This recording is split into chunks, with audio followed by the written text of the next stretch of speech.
ওকে।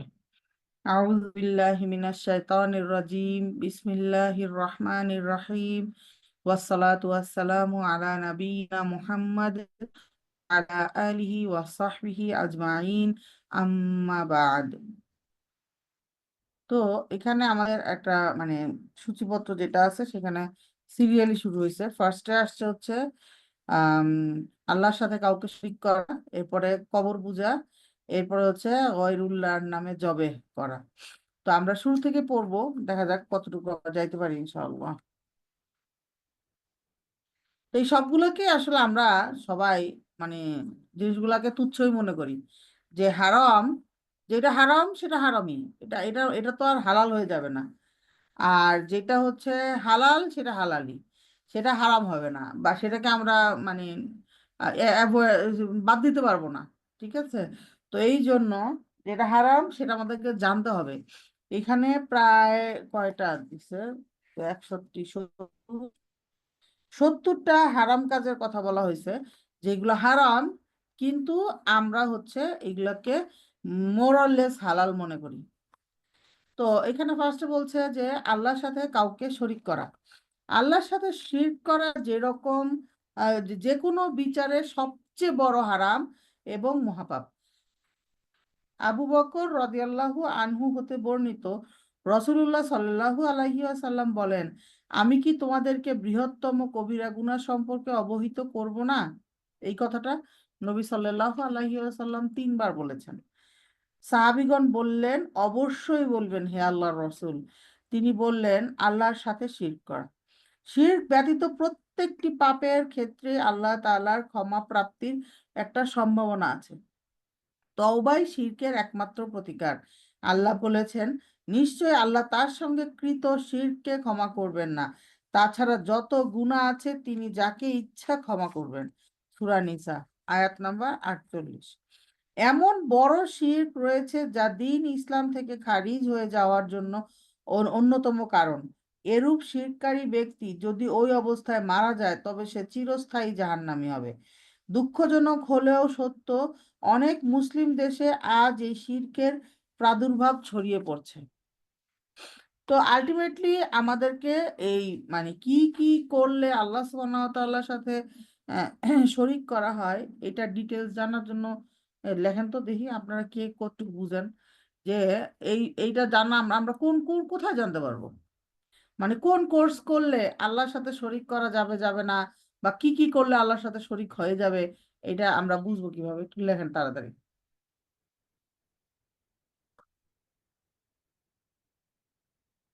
Yes, আকিদা। আকিদা মানে হচ্ছে বিশ্বাস, উকুদ। ফিক মানে হচ্ছে নিয়ম কানুন, বুঝছেন? ফিক মানে হচ্ছে আপনি কিভাবে নামাজ পড়বেন, কিভাবে রোজা রাখবেন, তারপর এইগুলা। আর আকিদা পড়তে হবে। আকিদার জন্য আমরা হচ্ছে কিতাবুত তাওহীদ নামে একটা বই আছে, কিতাবুত তাওহীদ নামে একটা বই আছে, সেই বইটা আমরা একসময় পড়বো। আবার এটা মানে ইংলিশ ভার্সনটাও পড়তেছি আমরা। একটা মিনিট, আমি আসতেছি, একটু দরজাটা খুলে দিয়ে আসছি।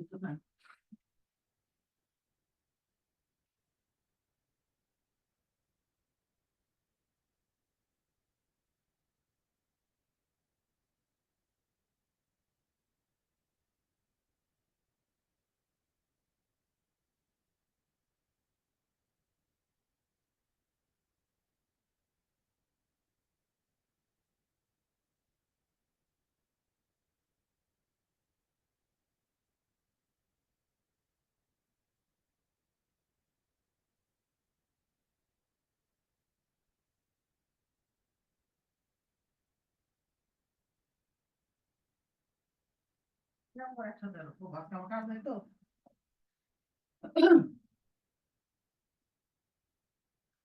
ওকে, সরি। তো এখন তো আমাদের কি করতে হবে, এটা জানতে হবে পুরা, এটা সম্পর্কে ফার্ম নলেজ রাখতে হবে, শিরক হয় কি করলে। এখন যদি আমার ফার্ম নলেজ না থাকে, তাহলে কি হবে?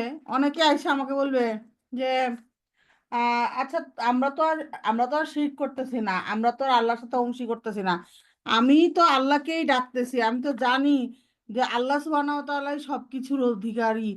আমি হচ্ছে যে ওই অমুক পীরের আস্তানায় গেলে ওই পীরের মুরিদ হিসেবে যদি আল্লাহর কাছে বলি, তাহলে ক্ষতি কি ভালো ছাড়া? এরকম বলবে লোকজন, বুঝছেন? যদি আপনার ফার্ম নলেজ না থাকে, তাহলে আপনি কনফিউজড হয়ে যাবেন। আপনার তখন মনে হবে আসলেই তো সমস্যা কি, কমতে তো আছে না, কম তো আর কিছু করতেছে না, আল্লাহ যে এক এটা তো আর মানতেছে না এরকম না। কিন্তু পাশাপাশি কাউকে অংশী স্থাপন করাটাই কিন্তু শিরক, তাই না? তো পাশাপাশি কাউকে অংশী স্থাপন করা যাবে না। আর আর সৌদি আরব বলতেছি, মানে আরব দেশের লোকেদের, মানে নবী সাল্লাল্লাহু আলাইহি ওয়াসাল্লামের সময়ে প্লাস সব সময়ই, যে সব সবাই কিন্তু জানতো যে আল্লাহ সুবহানাহু ওয়া তাআলা যে এক আমাদের স্রষ্টা।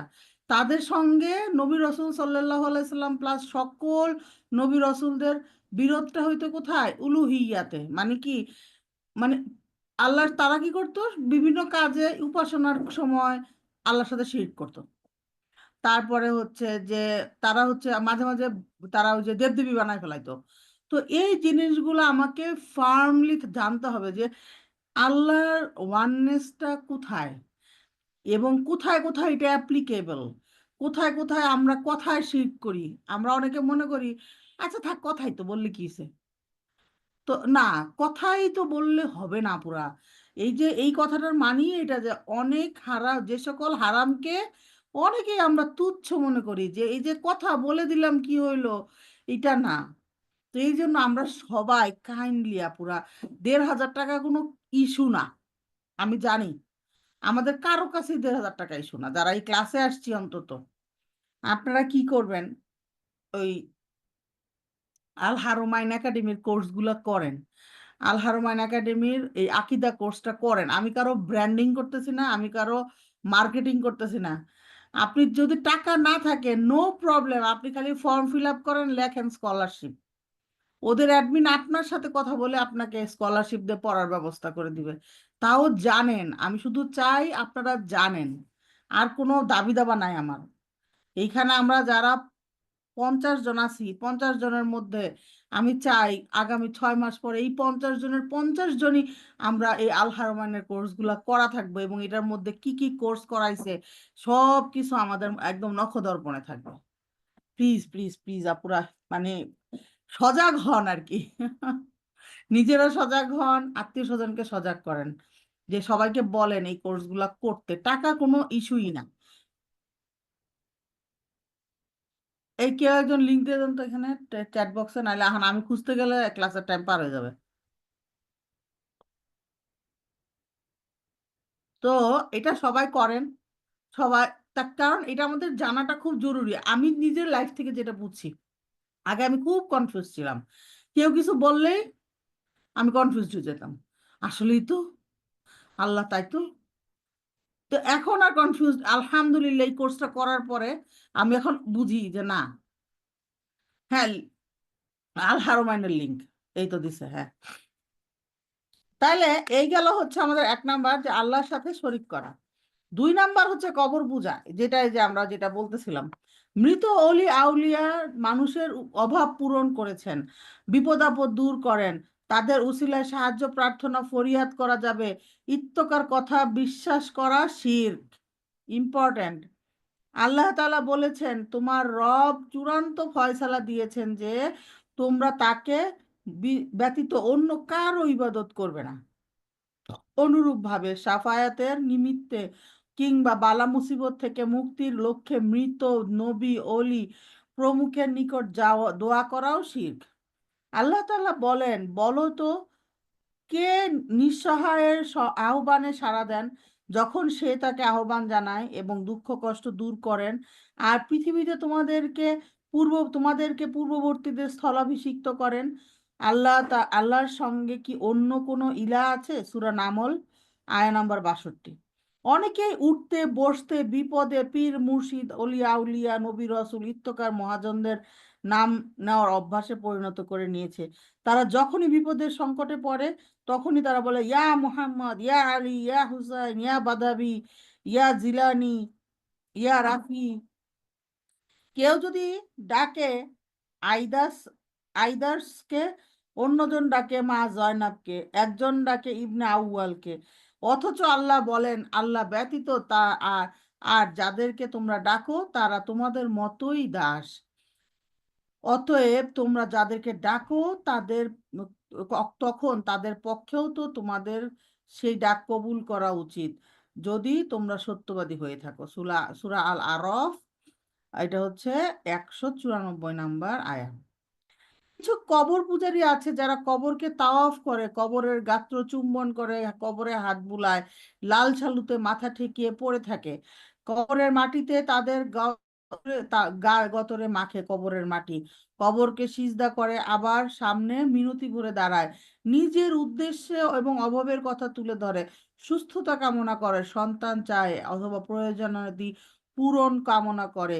অনেক সময় কবরে শায়িত ব্যক্তিকে ডেকে বলে, বাবা হুজুর, আমি আপনার হুজুরে অনেক দূর থেকে হাজির হয়েছি, কাজে আপনি আমাকে নিরাশ করবেন না। অথচ আল্লাহ বলেন, তাদের থেকে অধিকতর দিকভ্রান্ত আর কে আছে যারা আল্লাহ ব্যতীত এমন সব উপাস্যকে ডাকে যারা কিয়ামত পর্যন্ত তাদের ডাকে সাড়া দেবে না, অধিকন্তু তারা তাদের ডাকাডাকি সম্বন্ধে কোনো খবরও রাখে না। এটা হচ্ছে সূরা আল আহকাফ, আয়া নাম্বার 5। আর রসুল সাল্লাল্লাহু আলাইহি ওয়াসাল্লাম বলেন, যে ব্যক্তি আল্লাহ ব্যতীত অন্যকে তার সমকক্ষ বা অংশীদার মনে করে আহ্বান করে, তাকে ওই অবস্থায় ওই কাজ করে সে তওবা না করে যদি মারা যায়, তাহলে সে জাহান্নামে প্রবেশ করবে। সহিহ বুখারীর হাদিস। কবর পূজারীরা অনেকেই কবরের পাশে মাথা মুন্ডন করে, তারা অনেকে মাজার জিয়ারতের নিয়মাবলী নামের বই সাথে রাখে। এসব মাজার বলতে তারা অলি আউলিয়া সাধু সন্তানদের কবরকে বুঝে। অনেকে আবার বিশ্বাস অনেকের আবার বিশ্বাস অলি আউলিয়াগণ সৃষ্টি জগতের উপর প্রভাব খাটিয়ে থাকেন, তারা ক্ষতিও করতে পারেন, উপকারও করতে পারেন। অথচ আল্লাহ বলেন, আর যদি আপনার রব আপনাকে কোনো অমঙ্গলের স্পর্শে আনেন, তবে তিনি ব্যতীত অন্য কেউ সেটার বিমোচনকারী নেই। আর যদি তিনি আপনার কোনো মঙ্গল করতে চান, তাহলে তার অনুগ্রহ ব্যতীত কেউ রুখবারও নেই। সূরা ইউনুস, আয়া নাম্বার 107। এভাবেই আল্লাহ ব্যতীত অন্যের নামে মান্যত করাও শিরক। মাজার ও দরগার নামে মোমবাতি আগরবাতি মান্যত করে অনেকেই এরূপ শিরকে জড়িয়ে পড়ে। পড়ে না? পরে তো বলে না যে আম, এটা হইলে অমুক মাজারে এত টাকা দিব, গরু দিব, খাই দিব। ব্যবসা ব্যবসা, বুঝছেন? পুরা ব্যবসা। তো আমার 2 দিন ধরে খুব একটা ফিলিংস হচ্ছে, এটা একটা মানে ইন্টারনাল ফিলিংস মানুষের হয় না, ওইরকম। মানে হঠাৎ করেই কেন জানি আমার 11-12-এ যখন পড়তাম তখনকার কথা মনে হচ্ছে, যে তখন আমি কেমন ছিলাম।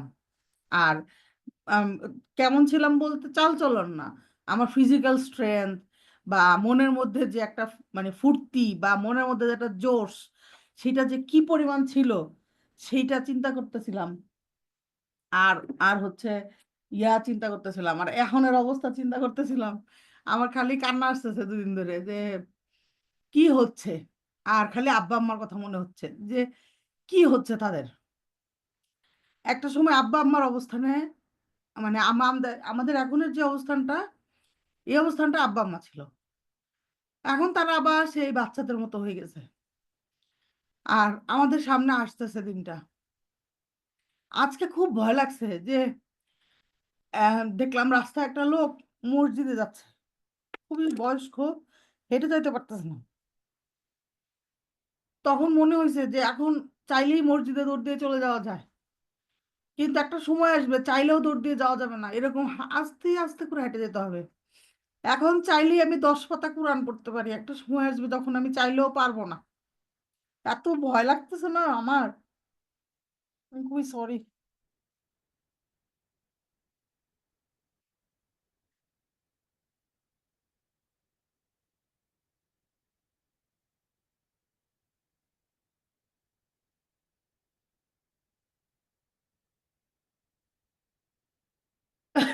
সরি, আমি খালি ইমোশনাল হয়ে যাই, সরি।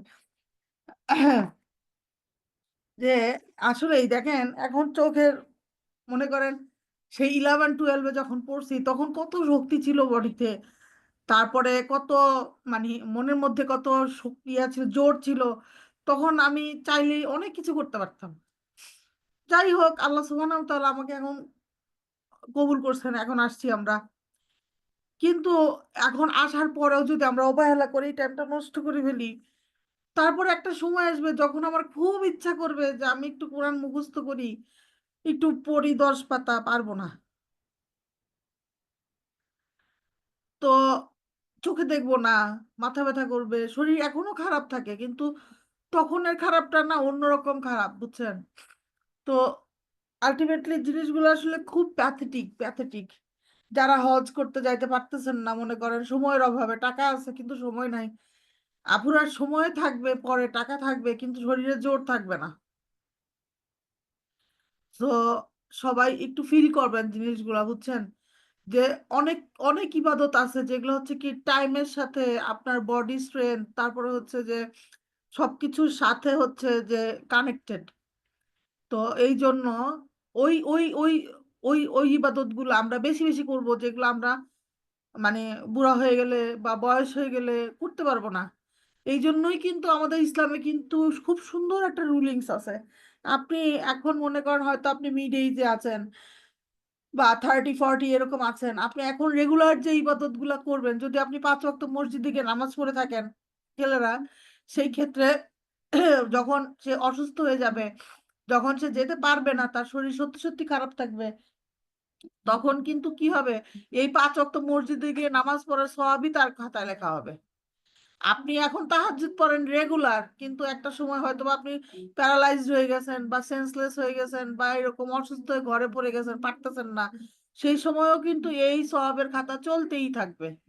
আর এখন আমরা বসে যদি থাকি যে আচ্ছা একটু বুড়া হয়ে নেই, তখন করবো না, কে জানে আমি কিরকম অসুস্থ হয়ে মারা যাব, কে জানে আমি কেমন থাকবো পৃথিবীতে।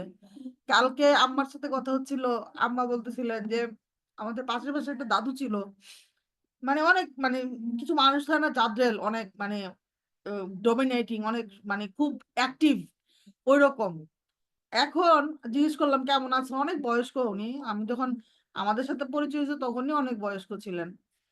তো দেখা গেছে যে উনি এখন নাকি কাউকে চিনে না, বিছানায় পড়া, উনি যে ঘরটায় থাকে সেই ঘরটায় কেউ যাইতে পারে না, মানে বিছানায় মানে টয়লেট হচ্ছে, কখনো কখনো দিনে 1-2 বার পরিষ্কার করে দিচ্ছে। কি কষ্ট, কি কষ্ট! মনে করেন উনি কন্টিনিউয়াসলি এই গন্ধটার মধ্যে আছে, তারপর ওনার ফ্যামিলির লোকজনও তো এই একই কষ্টের মধ্যে আছে। তো আমরা তো কেউ জানি না আমাদের ভবিষ্যতে কি আসতেছে, আমাদের জন্য কি আছে আমরা আমাদের কাছে, তাই না? সো এখন আমরা সময় থাকতে, আমার ক্ষমতা আছে, আমি যদি এখন না পড়ি, আমি নিজেরে কি বলে কনসোল করব যখন আমার মানে এই নিয়ামত গুলো আল্লাহ সুবহানাহু ওয়া তাআলা স্লোলি স্লোলি আমাদের কাছ থেকে আবার নিয়ে যাবেন, এই হাড্ডির জোর যখন আল্লাহ নিয়ে যাবেন, এই চোখের দৃষ্টি যখন আল্লাহ সুবহানাহু ওয়া তাআলা ব্লার করে দিবেন, তখন আমি কিভাবে কোরআন পড়বো পেজের পর পেজ, কিভাবে আমি এই গলা থাকবে না, এই গলা দিয়ে আমি এই টোন দিয়ে আমি পড়তে পারবো না, আমি কথা বলতে পারবো না। মানে এই জিনিসগুলো চিন্তা করে আজকে সকাল থেকে আমার মাথা পুরা মানে আউট অফ কন্ট্রোল, কি করতেছে কি না করতেছে কিছু বুঝতেছি না। খুব মনটা খারাপ হয়ে রয়েছে আমার যে আমরা খুব ফাস্ট আগাচ্ছি সামনের দিকে আর কি। আলহামদুলিল্লাহ, আলহামদুলিল্লাহ। অবশ্যই এগুলো পজিটিভ দিক আছে, আল্লাহ সুবহানাহু ওয়া তাআলা আমাদেরকে এক্সপেরিয়েন্স দিচ্ছেন এর সাথে সাথে। তবে আমরা চেষ্টা করব সবাই আমাদের লেভেলের হার্ট মানে একদম হার্ট অ্যান্ড সোল ট্রাই করব যে আমাদের লেভেলের সর্বোচ্চ পরিমাণ ইবাদত যেন আমরা করতে পারি, ইনশাল্লাহ ইনশাল্লাহ। এবং আল্লাহর কাছে সাহায্য চাবো যে আল্লাহ আপনি সাহায্য করেন, নাহলে তো আমার তো একটা সিজদা দেওয়ারও ক্ষমতা নাই, তাই না? গায়রুল্লাহর নামে জবেহ করা। 3 নাম্বার বলছে যে আল্লাহ ব্যতীত অন্যের নামে পশু জবেহ করা ও ও বলি দেওয়া শিরকে আকবার মানে বড় শিরকের অন্যতম।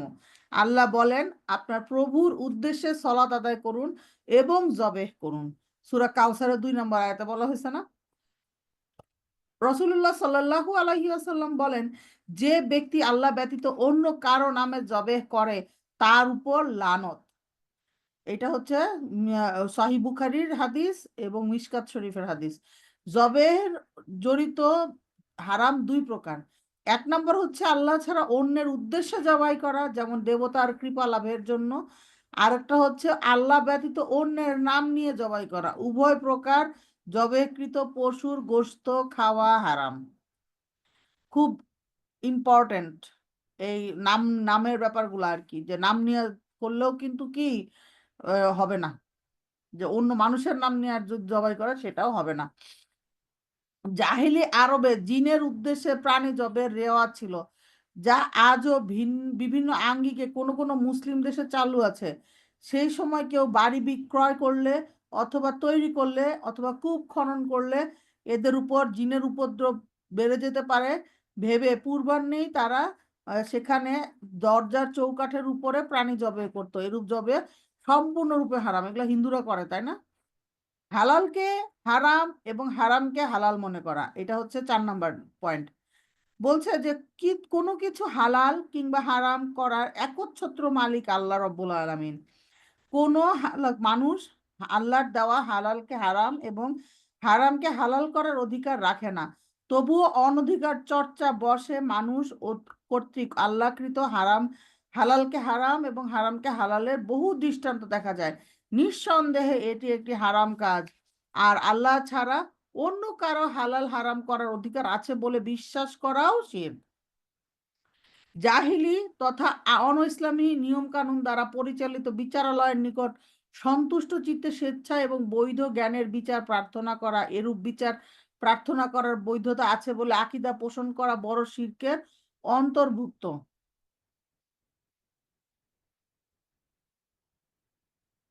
বাংলাদেশে তো মানে ফাস্ট ফুডের যে চিকেনগুলো করে ওগুলা কিন্তু বাংলাদেশে কিন্তু মোস্ট অফ দা ওরা ইয়ে করে আল্লাহ আকবার বলে জবাই করে বাংলাদেশে। বিদেশে করে না, বিদেশে ওরা বলেই না। বিদেশে আমার ভাই যে আমেরিকা থাকে ওরা বাইরে কোথাও চিকেন খায় না।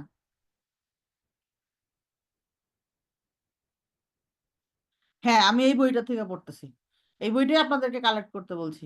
এই বইটা আপনারা ছবিটা নামায় রাখবেন সবাই, এরপরে এই বইটা কিনবেন সবাই, ইনশাল্লাহ। মানে এটা খুব অথেন্টিক বই, তো পাওয়া যায় না এখন, কিন্তু প্রচুর বই প্রচুর বই। পরে আমি আমি হিউজ বই কিনে ধরা খাইছি, দেখছি যে বইয়ের মধ্যে কিছুই নাই, এই টুকটাক দুই একটা কথাবার্তা এরকম। কিন্তু এগুলো হচ্ছে অথেন্টিক বই, এগুলো হচ্ছে আরবি বই। এটাকে হচ্ছে ট্রান্সলেট করছে তারা, ঠিক আছে? তো এই জন্য মানে এই শাইখের বইটাই ট্রান্সলেট করা। এই জন্য আমি, আর যেহেতু তাজবিদ মেড ইজিতে পড়াচ্ছে তার মানে এটা অবশ্যই অথেন্টিক, নাহলে ওরা পড়াইতো না। এইখানে দেখেন আমি প্রত্যেকটা আয়াত বলতেছি, হাদিস বলতেছি, সবগুলা রেফারেন্স দেওয়া। রেফারেন্স ছাড়া কিছু নাই। আপনারা রেফারেন্স ছাড়া কোনো কিছুই পড়বেন না, মোট কথা। রেফারেন্স পাইতে হবে, এটা হচ্ছে কথা। তারপরে বলছে কি যে আচ্ছা, আল্লাহ তাআলা পবিত্র কুরআনে এই মারাত্মক শিরক সম্পর্কে বলেন, আল্লাহর পরিবর্তে তারা তাদের আলেম ও সাধু দরবেশদের প্রভু বানিয়ে নিয়েছে। সূরা তাওবার 31 নম্বর আয়াতে। আদি ইবনে হাতিম রাদিয়াল্লাহু আনহুর আল্লাহর নবীকে এই আয়াত পাঠ করতে শুনে বলেছিলেন, ওরা তো তাদের ইবাদত করে না। আল্লাহর রাসূল সাল্লাল্লাহু আলাইহি ওয়াসাল্লাম বলেছিলেন, তা বটে, কিন্তু আল্লাহ যা হারাম করেছেন তারা ওদেরকে তা হালাল করে দিলে ওরা তা হালালই মনে করবে। একইভাবে আল্লাহ যা হালাল করেছেন তারা ওদেরকে তা হারাম করে দিলে তারা সেটা হারামই মনে করবে।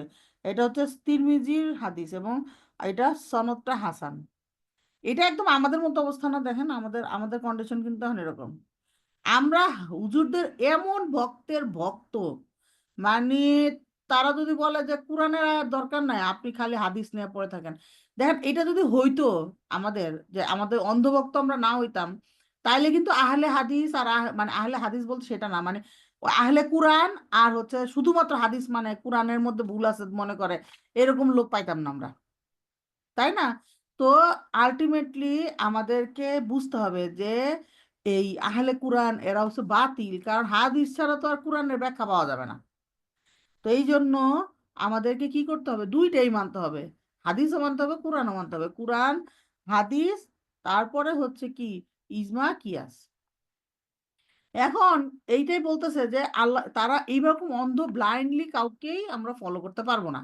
আমাদেরকে দেখতে হবে আগে প্রথমে অনেক অনেক মানে স্কেল আছে, বুঝছেন, অনেক অনেক জিনিস আছে ফলো করার, যে এইটা ফলো করতে হবে ওইটা ফলো করতে হবে একজনকে ফলো করার জন্য। একজন মনে করেন আমরা একদম ব্লাইন্ডলি এরকম বিশ্বাস করি অনেককে, যে মনে করেন আমার কথাই, মনে করেন আমি আমার কথাই যদি বলি যে মনে করেন আজকে আপনার আমার কথা খুব ভালো লাগছে, খুব ভালো লাগছে, তারপরে কালকে আমি আইসা আপনারা বললাম আপু ওই যে অমুক জায়গায় একটা বই আছে ওই বইটা পড়েন, ওই বইটার মধ্যে যা আছে সব আপনি ইয়ে করেন, অথবা আমি এমনিতে একটা কথা বললাম আইসা, আপনার মনে হবে হ্যাঁ আল্লাহ আপু তো একেবারে অনেক ভালো, আচ্ছা ঠিক আছে আমি শুনে ফেলি, এরকম করা যাবে না। আপনাকে অবশ্যই সব সময় হচ্ছে রেফারেন্সে চলতে হবে। তারপরে হচ্ছে যে আপনাকে হচ্ছে সব সময় মানে সজাগ থাকতে হবে, ব্লাইন্ডলি বিশ্বাস করা যাবে না, এই এটা ভালো না বলছে আচ্ছা ঠিক আছে, না না এটা করা যাবে না। তো কারণ কি, কেন করা যাবে না, আমি কি আপনাকে ইন্টেনশনালি দিকভ্রষ্ট করার জন্য বলবো না, কিন্তু আমার দ্বারা ভুল হবেই, কারণ আমি মানুষ। এই কারণে যেহেতু ভুল হবেই আমার দ্বারা, শুধু না সবাই ভুলের মধ্যে, সবারই ভুল হবে।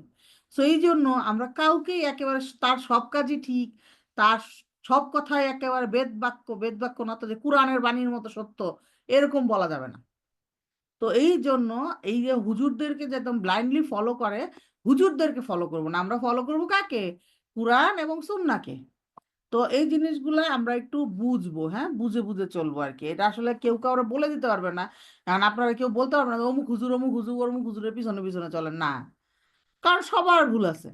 তো এই জন্য আপনাদের নিজেদের বুঝতে হবে যে কোনটা ভালো কোনটা মন্দ, কোনটা সঠিক কোনটা ভুল। এটা বুঝার জন্য কি করতে হবে বলেন তো দেখি, লেখেন তো, কোনটা সঠিক কোনটা ভুল এটা বোঝার জন্য কি করবেন আপনারা? লেখেন লেখেন, তাড়াতাড়ি লেখেন, তাড়াতাড়ি লেখেন। ছোট উত্তর, ছোট উত্তর। ইয়েস, পড়তে হবে, নিজের পড়ালেখা করতে হবে। আর আর নিজের পড়ালেখা ছাড়া কোনো গতি নাই। তো নিজে পড়তে হবে, কেউ আপনাকে জান্নাতে পৌঁছায় দিবে না, জান্নাতে যাওয়ার রাস্তাটা আপনাকেই মেক করতে হবে, এবং that is not so easy, সহজ না, খুব কঠিন। জান্নাতের পথ খুব কঠিন, জান্নাতে যাওয়ার যে রাস্তার যে আমলগুলো সেগুলোও অনেক কঠিন। তো এই জন্য আমাদের এই কঠিন কাজগুলো করে করে জান্নাতে যেতে হবে ইনশাল্লাহ, ইনশাল্লাহ। তো আমি যেটা বলতেছিলাম, কালকে না কোথায় জানি বলতেছিলাম যে আমরা জান্নাত সম্পর্কে অনেক সুন্দর সুন্দর জিনিস চিন্তা করব, খুব ভালো ভালো জিনিস চিন্তা করে করে আমরা কি করব, মনকে রেডি করব, তখন আমরা দেখা যাবে যে যে বলে না যে ভালোবাসা থাকলে পাহাড় সমান, মানে আহ মানে হিন্ডার, বা পাহাড় সমান বাধা থাকলেও মনে হবে যে এটা ছোট।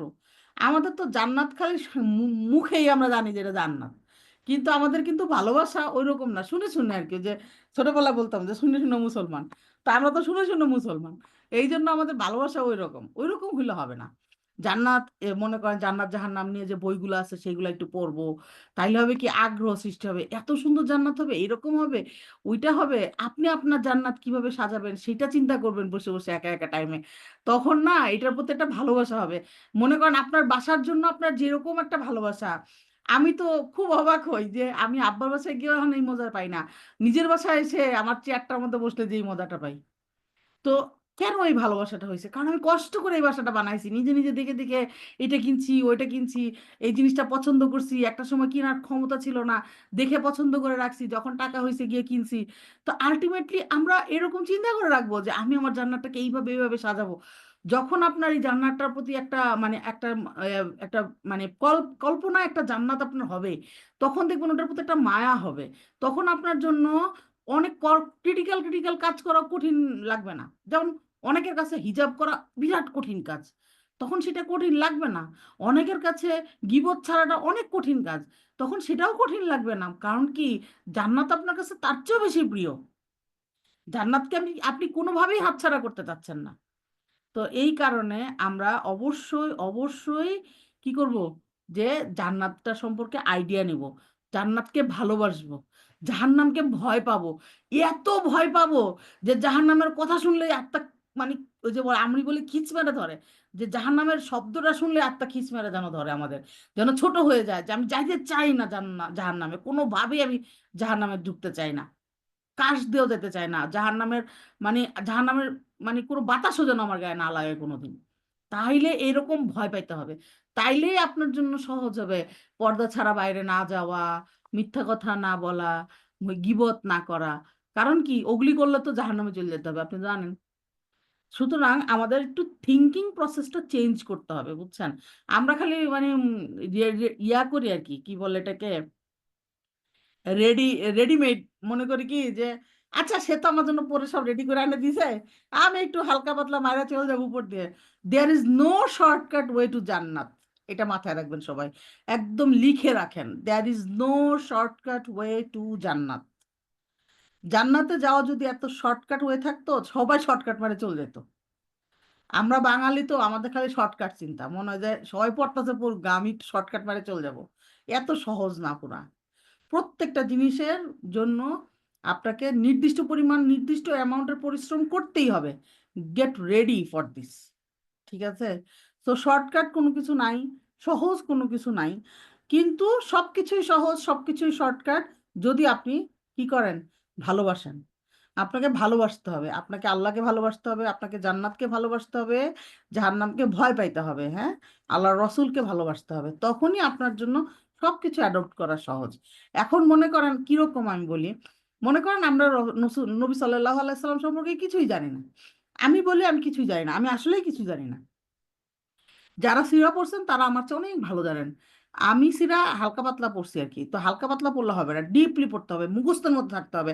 লাইক কোরআন হিফজ করে না, একটা সময় ছিল সাহাবীদের সময়, যখন এই মানে সিরা হিফজ করতে হইতো।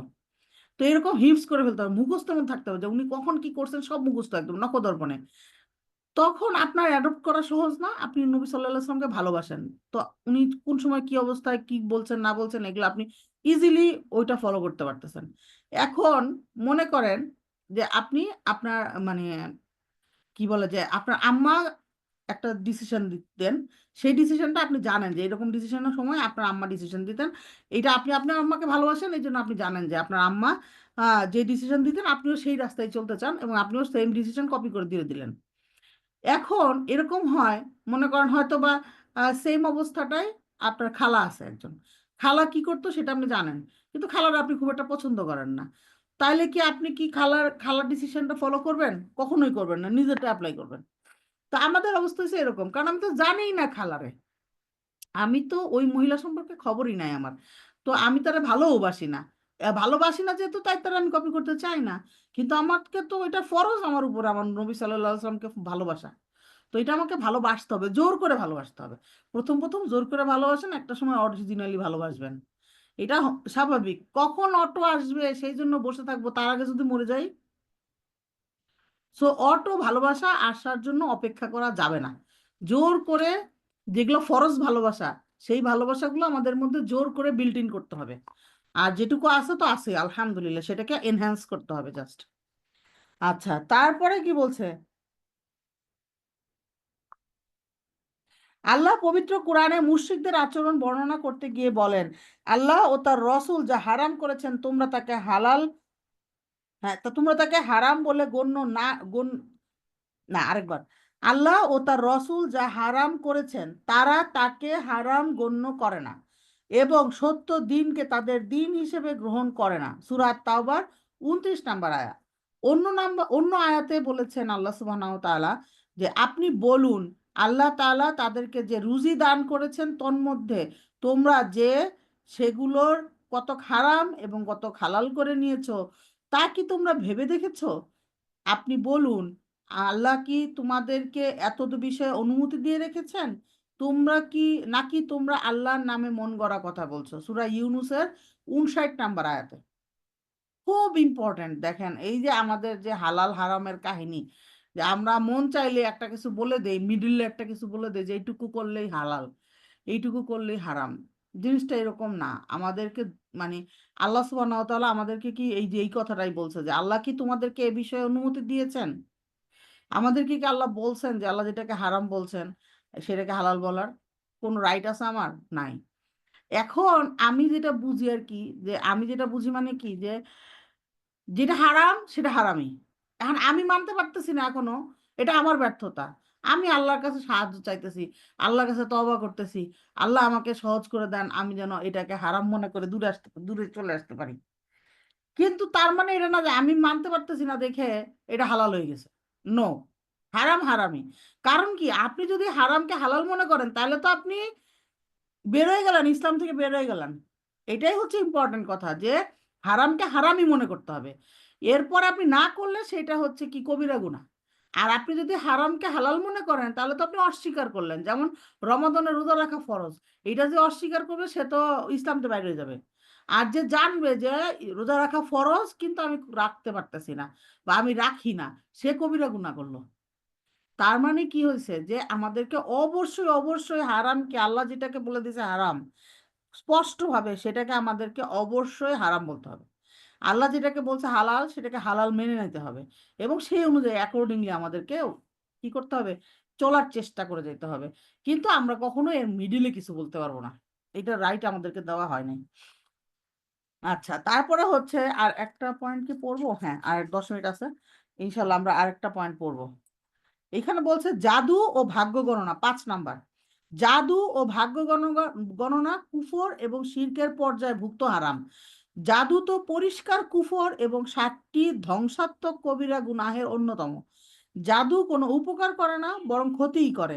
জাদু শিক্ষা করার প্রসঙ্গে আল্লাহ বলেন, তারা এমন জিনিস মানে জাদু শিক্ষা করে যা তাদের অপকারী করে, কোনো উপকার করে না। সূরা বাকারা আয়া নাম্বার 102। তিনি আরো বলেন, জাদু যেভাবেই আসুক না কেন সে সফল হবে না। সূরা তাহা 69 নাম্বার আয়া। জাদু চর্চাকারী কাফির, মহান আল্লাহ বলেন, সুলাইমান কুফরি করেনি, কিন্তু কুফরি করেছে শয়তানেরা। তারা মানুষকে শিক্ষা দেয় জাদু এবং বাবেলে হারুত মারুত নামে 2জন মালাকের উপর যা অবতীর্ণ করা হয়েছিল তা। ওই ফেরেশতাদ্বয় কাউকে একথা বলে না, একথা না বলে কিছু শিক্ষা দেয় না যে আমরা এক মহাপরীক্ষার জন্য। সুতরাং তুমি জাদু শিখে কুফরি করো না। সূরা বাকারার 102 নম্বর আয়াত, আমরা জানি সবাই রুকিয়ার মধ্যে অহরহ আমরা এটা পড়তে থাকি। ইসলামী বিধানে জাদুঘরকে হত্যা করার কথা বলা আছে। জাদুকরের উপার্জন অপবিত্র এবং হারাম। জ্ঞান পাপী, অত্যাচারী ও দুর্বল ইমানের লোকেরা অন্যের সঙ্গে শত্রুতা ও জিঘাংসা চরিতার্থ করার জন্য জাদুকরের নিকট যায়। অনেকে আবার জাদুর ক্রিয়া দূর করার জন্য আবার আরেক জাদুকরের শরণাপন্ন হয়, এর জন্য যাওয়াও হারাম। সুতরাং বরং তাদের উচিত ছিল আল্লাহর শরণাপন্ন হওয়া এবং আল্লাহর কালাম যেমন সূরা নাস, ফালাক, ইখলাস ইত্যাদি দিয়ে আরোগ্য লাভের চেষ্টা করা।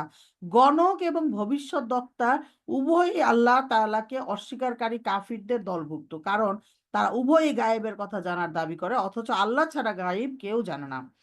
অনেক সময় তারা সরল মনা লোকেদের সম্পদ লুটে নেওয়ার জন্য তাদেরকে মোহাচ্ছন্ন করে ফেলে। এজন্য তারা বালুর উপর আঁকিবুকি, চটা, বালি, থালা, চালান, তালুতে, হাতের তালুতে ফু, চায়ের পেয়ালা, কাচের গুলি, আয়না ইত্যাদি উপকরণ ব্যবহার করে। এসব লোকেদের কথা যদি একটা কথা যদি সত্যি হয় তাহলে 99টাই হয় মিথ্যা, কিন্তু গাফিলরা এসব ধোঁকাবাজ এবং মিথ্যুকদের এক সত্যকে হাজার সত্য গণ্য করে নেয়। নিজেদের ভবিষ্যৎ, ভাগ্য, বিয়ে শাদী, বাণিজ্য, ব্যবসা, শুভ অশুভ তাদের নিকট জানতে চায়। তারা হারানো জিনিস কোথায় কিভাবে পাওয়া যাবে তা জানার জন্য তাদের নিকট ছুটে যায়। যারা তাদের কাছে গিয়ে তাদের বিশ্বাস করে তারা কাফির এবং ইসলাম থেকে বহির্ভূত। রাসূলুল্লাহ সাল্লাল্লাহু আলাইহি ওয়াসাল্লাম বলেন, যে ব্যক্তি গণক কিংবা ভবিষ্যৎ বক্তার নিকট যায়, সে যা বলে তা বিশ্বাস করে, নিশ্চিতভাবে মুহাম্মদের উপর যা নাজিল হয়েছে তা অস্বীকার করে। তো এটা কি হাদিস থেকে আসছে, আমরা কেউ কাউকে কাফির বলতে পারি না, এই অথরিটি আমাদের নাই। এইখানে হচ্ছে হাদিস অনুযায়ী সে কাফের। যে ব্যক্তি জানে, যে ব্যক্তি তারা গায়েব জানে না, যে ব্যক্তি তারা গায়েব জানে না বলে বিশ্বাস করে কিন্তু অভিজ্ঞতা বা অনুরূপ কিছু অর্জনের জন্য তাদের নিকট যায়, সে কাফির হবে না বটে, তবে 40 দিনের সালাত কবুল হবে না। রাসূলুল্লাহ সাল্লাল্লাহু আলাইহি ওয়াসাল্লাম বলেন, যে ব্যক্তি কোনো ভবিষ্যৎ বক্তার নিকট যায় এবং তাকে কিছু জিজ্ঞেস করে, তার 40 দিনের সালাত কবুল হবে না। মুসলিমের হাদিস, সহিহ মুসলিম মিশকাত শরীফের হাদিস। তবে তাকে অবশ্যই সালাত আদায় করতে হবে এবং বিশেষভাবে তওবা করতে হবে। তো আলহামদুলিল্লাহ, আমাদের হচ্ছে 5 নাম্বার পর্যন্ত আমরা শেষ করলাম পয়েন্ট। নেক্সট দিন আমরা শুরু করব রাশিফল ও মানব জীবনের উপর গ্রহ নক্ষত্রের প্রভাব থেকে ইনশাল্লাহ। এইটা হচ্ছে 6 নাম্বার থেকে শুরু হবে ইনশাল্লাহ। আমি এখানে একটা আমার বুকমার্ক দিয়ে রাখি।